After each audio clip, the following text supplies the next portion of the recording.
Whistling, juggling, folding t-shirts, fighting North with a watch, and knot tying. A few weeks back I slipped and broke my ankle. Oh my god, no one cares. Right, I'm just saying that I'm gonna learn in 1 week these 5 skills. Whistling. So they say to make a pyramid shape with your index and middle fingers, and to place them under the tip of the tongue, which should be slightly bent. You gotta cover the teeth like you're impersonating your kind-hearted grandpa. Get out of my law, you stupid kids! Then push the tongue back and blow air in the space between your fingers. Seemed easy, but my first attempts were weird. I kept experimenting with different positions until I started making some sounds. Sometimes they were loud, and sometimes not so much. The way I got it to be consistent was by pushing the bent tongue forward while I blew the air. That way I could create a stronger air pressure every time. Though I'm very satisfied about getting this one, Poco is very confused.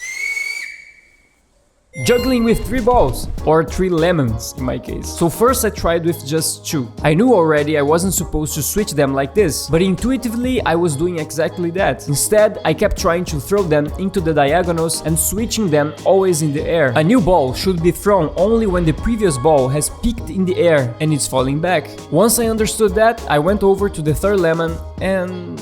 yeah. A common mistake I was making was to throw the ball too far forward, which was making me lose my balance. So to avoid that, I had to throw a ball behind the one that was in the air. And to force my brain to do that, I placed my back onto a wall and juggled from there. From then on, it was surprisingly pretty easy.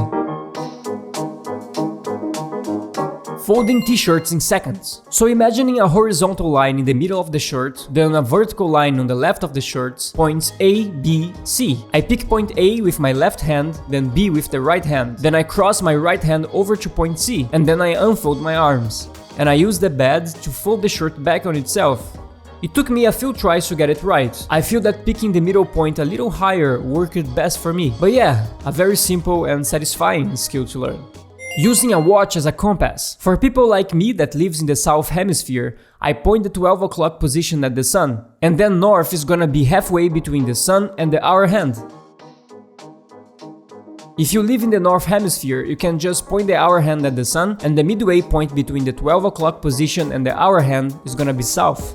3 types of knot tying. First is the square knot. The square knot is a simple way to join 2 ropes made up of 2 half knots. Right over left, and then left...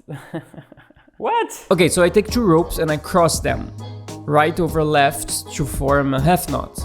And I cross them a second time, left over right, and pull the ends tight to form the square knot. The second one is the glove hitch. The glove hitch is used for temporary hold of an object. So I can make a loop, and then a second loop, and then I pass the second loop on top of the first one, and voila, I can place an object. Hopefully, no slipping. And the third and final knot is the figure 8 loop. The figure 8 is used in climbing as a stopper knot. So I pass the tail over itself, and I continue under and around the standing end, and I complete the knot by passing the tail down through the loop. And ta-da! 5 skills learned in 1 week. Are you proud of me, my princess? I guess. Well, we learned that we don't let setbacks stop us in life. There's always something new to learn, no matter how small. I mean, I could do better than that if I had opposable thumbs too. Oh yeah, okay. On your birthday, in October, we are going on an adventure. Do tell me more. I'm gonna learn how to drive a car by myself for the first time ever, and I'm taking you with me. Dear Lord, we're gonna die. So leave a like and subscribe to see that happening, I guess.